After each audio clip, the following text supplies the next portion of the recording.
let's talk Terry, because everybody seems to be very concerned about my boy Terry, scary Terry Rozier. Oh, he airballed a few shots. Oh no, it's the end of the world because Terry airballed a few shots. Nobody's talking about the fact that the guy just had two 19-point games in a row, 19-4-4 against the Blazers, 19 points and, I forget, 4 rebounds and 5 assists last night against the Nuggets. And this is his first 2 games back after that scary, horrifying-looking injury he had against the Celtics. And he's already back like 2.5 weeks later. No one thought he was going to be back this fast.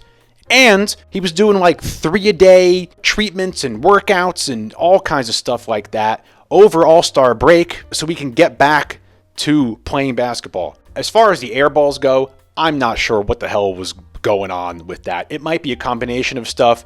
Maybe the knee was bothering him. Maybe he was trying to nurse it a little bit. Maybe it was the altitude. The strangest thing about all of his three-pointers that he missed was the one that he did make was probably the hardest of all the shots. It was that steal he had, and he dribbled it out to the baseline and then hit a shot with Aaron Gordon in his face. The thing that's hard for him when it comes to three-pointers is that, number one, he's only 6'1". Number two, his shooting form is not the easiest at that range because he has very much a mid-range style of jump shot that he uses on his three-pointer. So his release point is very much like at the zenith of his jump. So he'll like jump, and when he gets to the peak of his jump, then he releases, which is fine in the mid-range, but once you get out to that NBA distance three, you got to put a lot of oomph into that shot. And when you're only 6'1", that's tough. But as far as the game goes, who was our lead scorer going into halftime? Terry Rozier with 10 points. Who was really, really big in that 12-3 run? Terry!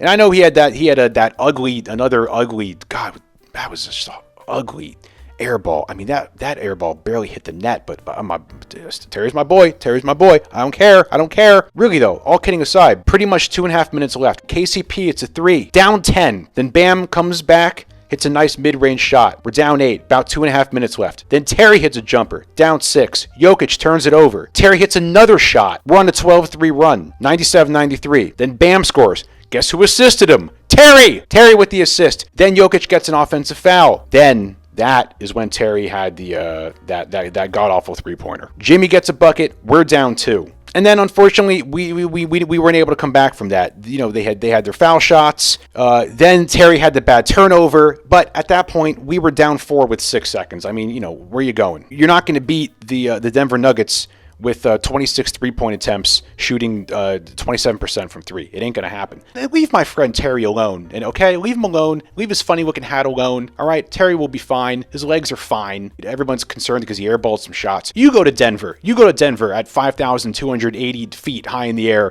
and try to shoot some three-point shots from NBA range and see how you fare. I'm still calling it. I'm still standing by my prediction. I'm calling it 30-plus point Terry Rozier game happening in March. I'm calling it. The fact that we came as close as we did is a testament to how gritty and tough this team is. And if anybody disagrees with me on anything, please feel free to push back. Feel free to lambaste me in the comments. You see the name of this channel.